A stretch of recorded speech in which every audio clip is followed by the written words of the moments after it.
안녕하세요. 성지가 좋다의 아나운서 박연영입니다. 살아있는 성경 말씀이 있는 곳 이스라엘로 여러분을 안내합니다. 이곳에 갈 때 항상 모시고 가야 할 분이 있습니다. 이스라엘 전문가, 성지 전문가 이강근 박사님 모셨습니다. 박사님 안녕하세요. 네, 안녕하세요. 네, 반갑습니다. 안녕하세요. 자, 오늘은 또 어디로 저희를 안내해 주실 건가요? 오늘은 이스라엘의 이 숨겨진 보화와 같은 네. 십자군 시대 때 교회터, 네. 그리고 바로 헤롯 왕의 고향인 벳구브린 또는 네. 말에 살아가는 곳인데 네. 아마 이스라엘 지역에서 볼 수 없는 새로운 네. 이 초크 또는 그 석회암으로 이루어진 지하 도시입니다. 지하 도시요. 또 네. 보화와 같은 곳이다. 그렇죠. 숨겨진 보화와 같은 곳이다. 이렇게 말씀을 하시니까 네. 정말 궁금한데요. 어서 한번 가보도록 하겠습니다. 가보시죠. 네. 이스라엘 내에 네. 셰펠라라는 지역이 있어요. 셰펠라요. 이 셰펠라는 지중해의 그 해안가에서 중앙 상악지대의 중간쯤에 있는 구릉지대인데 네. 이곳에 마레사라고 마레사. 하는 구약의 도시가 있죠. 네. 그런데 이 도시가 이제 그 후에 네. 벳구브린이라고 하는 신약의 도시로 변하는데 아주 흥미있는 것이 많습니다. 그렇군요. 우선 이 지역 자체가 네. 그 석회암지대예요. 네. 그래서 겉에서 보기에는 아까 이제 드론으로도 보셨지만 네. 큰 건물이 없는 것 같지만 네. 진짜 도시는 이 지하에 있어요. 아니 지하에 지금 네. 도시가 있다는 거예요. 이게- 그럼 이걸 이렇게 파서 그렇죠. 네. 이 건물을 짓는 것보다 네. 파는 게 더 쉬운 지역이라서 자 보시죠. 야, 이게 가장 지하에 그 보시죠. 인상적인 네. 곳 중에 한 곳인데 네. 이곳에 2천여 개의 네. 저러한 비둘기 집이 있어요. 비둘기 집이요? 네. 비둘기가 당시 좀 활용도가 높았나요? 그렇죠. 네. 이제 이 단백질, 고기 대용으로 쓸 수 있고요. 아. 또 더 중요한 것은 유대인들이 성전에 나아갈 때 이 비둘기를 네. 이래 뭐 소, 양 등등 할 때 가장 가난한 사람들은 네. 비둘기라도 가지고 나아가야 하는 그런 제2용. 네. 그다음에 또 하나가요. 이 비둘기가 이 똥을 넣잖아요. 네. 그런데 이 비둘기 똥이 네. 중요한 연료. 당시에. 네. 그다음에 또 하나가 이제 농사를 지을 비료용이랍니다.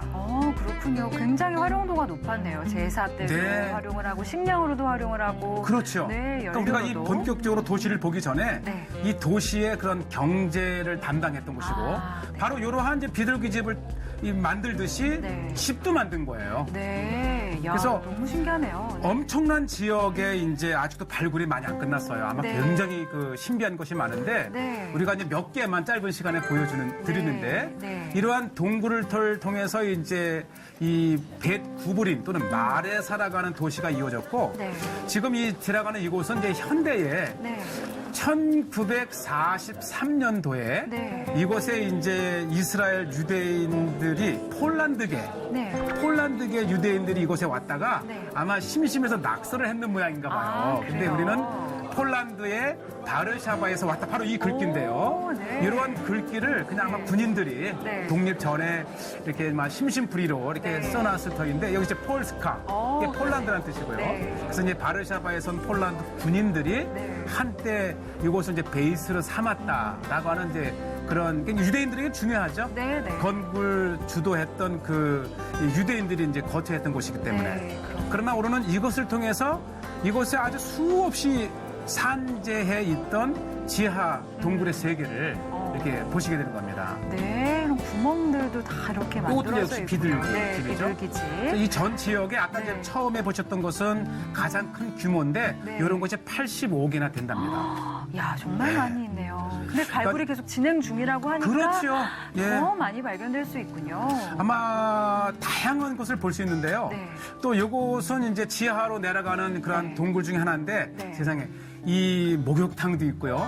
또 올리브 틀을 짜는 틀도 있고. 네. 그러니까 통상적으로 위로 건물을 짓는 것이 아니라 네. 땅으로 파 내려가서 네. 우리가 도시를 이룰 수 있는 다양한 시설들이 뭐 창고서부터 집, 또 상가, 목욕탕, 특히 이제 오늘 지금 방금 보일 곳은 이제 아직 가장 대표적인 건축의 하나인데 네. 바로 이것이 이제 이게 그 올리브 틀입니다. 올리브 틀이요. 저건 어떤 때 사용을 하는 그러니까 거죠? 제가 네. 이 성지의 조타에 이제 네. 게시마나라 해서 몇 번 소개한 네. 기회가 있었는데 이것은 가장 특이한 지하로 파 내려가서 올리브 열매를 깨고 네. 또 이렇게 지찐 올리브를 이렇게 무거운 돌을 달아서 네. 기름을 짜내고 보시죠. 이게 무게에 따라서 네. 이제 기름을 짜내는 이제 그 종류를 달리하는 것인데 네.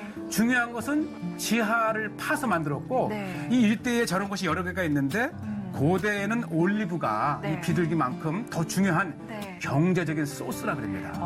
그랬군요. 어떤 또 예. 경제적으로 또 어떻게 돈을 벌 수 있는 그렇죠. 그런 역할을 해줬던. 네. 비둘기도 키우고 네. 올리브도 이게 틀을 짜서 기름을 만들고 이제 아마 이곳에 이 모든 것을 둘러보려면 한 이틀은 걸릴 것 같아요. 근데 제가 그러니까요. 네. 가장 대표적인 건 이제 몇 개를 소개하는데 이것은 네. 이제 지하로 내려가면서 네. 역시 가옥 구조와 함께 이곳에는 이렇게 원형으로 이렇게 들어가게 돼 있어요. 네. 아마 창고로 쓰여지 않았나. 네, 뱅글뱅글 돌면서 네. 내려가게 되어 있네요. 그리고 이제 보통 겨울에는 이 안이 따뜻하고 네. 또 특히 여름에는요 네. 막 들어가고 싶어요. 시원해. 굉장히 뜨겁거든요. 근데 아. 이 안에 들어가면 네. 시원해서 나오기가 싫어요. 그러게요. 네. 정말 뜨거운 햇살이 내리쬐는 그 여름에 이 깊은 동굴로 들어가면 그 시원함이 정말 그래서 좋을 것 같습니다. 이 중동 땅, 이 뜨거운 유대 땅에도 저렇게 도시를 이루어 쓸 수 있었고 네.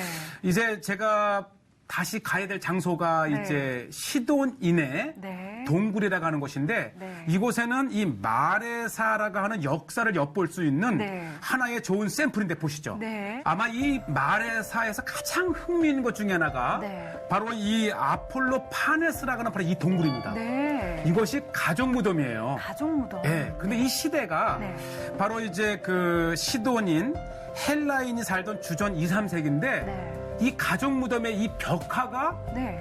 2000 수백 년 전의 문화를 우리에게 전해준 거예요. 네. 사울을 상징하는 네. 이제 붉은 불새라든지 네. 또 이 그 무덤을 지키는 당시에 이들이 중요시했던 동물 네. 또는 이 지하 입구를 지키는 세르베루스라고 하는 네. 그런 그 문양이라든지 네. 아마 시간이 되면 네. 차분히 돌아보면서 그러게요. 2000 수백 년 전에 네. 무덤의 형태와 당시의 문화를 볼 수 있는 곳이고요. 벽화를 또 하나하나 보면서 어떤 의미가 그렇죠. 담겨 있을지 해석해보는 것도 재미있을 것 같고요. 네. 아마 오늘의 하이라이트는 바로 방금 보셨던 이 벳 구부린 북쪽에 있는 이 지역인데요. 네. 이 지역의 두 가지가 굉장히 우리에게 중요한 것을 전해주는데 네. 어떤 것이죠? 이스라엘의 로마 시대 때의 원형 극장이 많이 발견되지만 아, 이 완전히 타원형으로 네. 이 투장으로 쓰였던 유일하게 발견되는 것이에요. 그렇군요. 우리가 유일하게, 로마의 네. 콜로세움을 네. 상징하면 되는데 바로 원형의 그 보존된 상태가 가장 잘 되어 잘 있는 것이고 남아있네. 이 지하에는 이 십자가로 지하 터널이 있어서 글자 그대로 이제 사람을 넣고 네. 또 이 사자나 야생을 네. 풀어서 막 격투를 벌이는 네. 그런 투장이고 네. 또 후에는 이제 이곳이 이 비잔치 시대 때에는 이 공공 그런 시장으로 사용되었지만 네. 이것이 최근에 공개가 됐어요. 그래요. 아마 보통 우리가 처음에 전반부에 봤던 그 마레사나 뱃구부리를 가시겠지만은 네. 아마 이 시채널을 통해서 네. 이렇게 귀중한 자료가 있다는 네. 것을 이제 처음 공개를 하고요. 또 최초로 공개하는 것이 많으니까 네. 참 좋습니다. 네. 유대 땅에서 로마를 보는 거예요. 네, 그래서 그러게요. 로마의 투장의 전형적인 네. 그 모습을 이곳에서 보시고요. 네. 자, 보시죠. 아주 완벽하게. 네. 대부분의 이 성지의 그 원형극장은 이 무대용이었어요. 네. 문화. 네. 그러나 이곳에는 실제로 전투, 전투용. 투를 벌였던 곳인데 네. 물론 아픈 역사도 많아요. 유대 땅에 잡혔던 그 노예들을 네. 야생동물에게 물려 죽이게 한다든지 네. 또 이렇게 두 사람을 이 살인을 그러니까 격투죠, 네. 격투. 네. 상대방이 죽을 때까지 격투를 벌이는 네. 잔인한 경기장이지만 네네. 역사적 가치가 있는 네. 유대 땅의 이제 투장을 보시게 되고요. 네. 이곳에 이제 이 주변을 둘러보시면서 많은 자료가 있어요. 그래서 이렇게 이러한 형태로 네. 후에는 네. 기독교인들도 이곳에서 희생을 당했을지 모른다. 네. 라는 아픈 역사를 우리가 네, 이제 또 생각할 보실 수 수가 있군요. 있죠. 네, 아주 그렇군요. 전형적이에요. 네. 지금 이 예, 밑에 지하에. 바로 이것이 이제 동물들을 네. 들여가고 빼오는 곳이죠. 그렇군요. 또 동물들이 또 이쪽 아래로 이렇게 이동을 하게 되고 네, 또 어떻게 보면 좀 아주 끔찍하기도 굉장히 많아요. 하고, 네. 그 정치적인 유대인들, 네. 노예들을 또 정치범들을 유대인들을 이렇게 네. 잡아 죽이는 곳이거나 또 기독교인들을 핍박할 때에 네. 그런 신앙인들을 이곳에서 이렇게 숨지게 했던 네. 아픔의 역사지만 네. 이제 유대 땅의 그 역사를 거슬러 올라가 볼 수 있는 네. 아주 중요한 자료입니다. 네. 아픔의 역사라고 해도 그런 것들이 자료로 잘 남아 있어야 저희가 그렇죠. 또 계속해서 교훈을 얻을 수 있고 그런 그렇죠. 것들을 기억할 수 있으니까요. 네. 네, 참 역사적으로 참 의미가 깊은 네. 곳인 것 같습니다. 그리고 바로 이 원형 경기장 옆에 네. 정말 아름다운 십자군 시대 때의 네. 교회가 있어요. 이게 교회터인데요. 네. 아마 이것이 교회도 그대로 있었다면 이것이 파괴되었을 터인데 네. 이제 아쉬운 일은 이 이슬람 정권들이 여기 점령했을 때에 네. 이 십자군 교회를 모스크로 변형을 했습니다. 그렇군요. 자 보시죠. 아. 지금도 이제 발굴을 통해서 네. 정말 저게 비잔틴 시대 또는 네. 이 십자군 시대 때의 십자가 문양을 네. 통해서 또 대리석 바닥을 통해서 얼마나 아름다운 교회가 네. 신앙인의 터죠. 네. 그런데 아쉽게도 지금 이제 보시는 것처럼 네. 이것이 이제 이슬람의 모스크로 사용이 네. 되었었고 또 일부는 이제 이슬람 그 통치자의 건물로 사용이 되면서 파괴를 면한 거예요. 네. 아쉽죠. 어떻게 보면, 우리가 네, 네. 이것이 모스크로 변환된 것은 아쉽지만은 그랬기 때문에 그렇죠. 이제 우리가 다시 발굴 이것이 이제 그 네. 이슬람의 그 네. 메카를 향했던 그런 네. 이것이고 이곳이죠. 이 천장이 네. 십자군 시대 때의 아주 전형적인 웅장했던 네. 모습이고 네. 이 기둥이 이 사각형으로 된 네. 이렇게 그 받쳤던 곳이고 네. 뭐 교회 터를 막 이것저것 막 네. 그 다른 용도로 생겼던 아픈 아쉬운 흔적들도. 모습들도 보지만 네. 이제 발굴을 통해서 교회의 원 모습들을 그대로 우리가 지켜볼 수 있고 네. 또 이 위로 올라가게 되면 네. 특히 전망대에 올라가게 되면 십자군 시대 때 교회라든지 네. 또 십자군 시대 때의 그 이후에 이제 도시 규모들을 네. 볼 수 있죠. 이렇게 이 한눈에 또. 모습은 한때의 수도원이었다 그래요. 네. 그래서 이 쉐펠라의 벳구브리는 당시에 이 전 지역의 수도 역할을 했다 그러고요. 네. 또 당시에 이제 가자 항구를 통해서 기독교인들이 성지순례를 올 때는 가자 항구에 도착해서 내륙으로 들어와 첫 도착하는 도시가 바로 이 벳구브린. 그래서 고대의 성지순례의 이정표는 네, 벳구브린. 벳구브린. 그리고 이 벳구브린을 통해서 네. 헤브론, 네. 또 베들레헴, 예루살렘으로 연결되는 아. 고대의 중요한 길이었죠. 그렇군요. 네. 또 길로서도 또 참 중심지 역할을 했던 어떻게 보면. 행정 중심지. 네, 그렇군요. 그래서 우리가 이 기독교인들에게 이제 신약과 구약만 알고 가지만은 네. 그 이후에 비잔틴 또 로마 시대 때 십자군 시대 때 역사를 좀 알다 치면 네. 이제 아는 만큼 보인다. 그렇죠. 그렇죠. 그래서 네. 굉장히 이 땅에 그 신앙생활을 해갔던 많은 그 선인들을 네. 통해서 다시 우리의 신앙을 점검해 볼 수 있고 네. 다져볼 수 있는 중요한 장소입니다. 그렇죠. 이게 참 모스크로 변형이 돼서 참 네. 안타깝긴 하지만 그래도 곳곳에 이곳이 네. 정말 아름다운 교회였다는 흔적들이 남아 있어서 그 흔적들을 발견할 때마다 참 은혜가 되고 감동이 되고 하는 것 같아요. 특히 네. 우리 기독교의 상징인 십자가. 네. 우리가 이제 저랑 함께 앞으로도 계속 보시겠지만은 네. 지금 우리가 보는 이 십자가가 네. 비잔틴 시대 때는 어떠한 모양이었는지 네.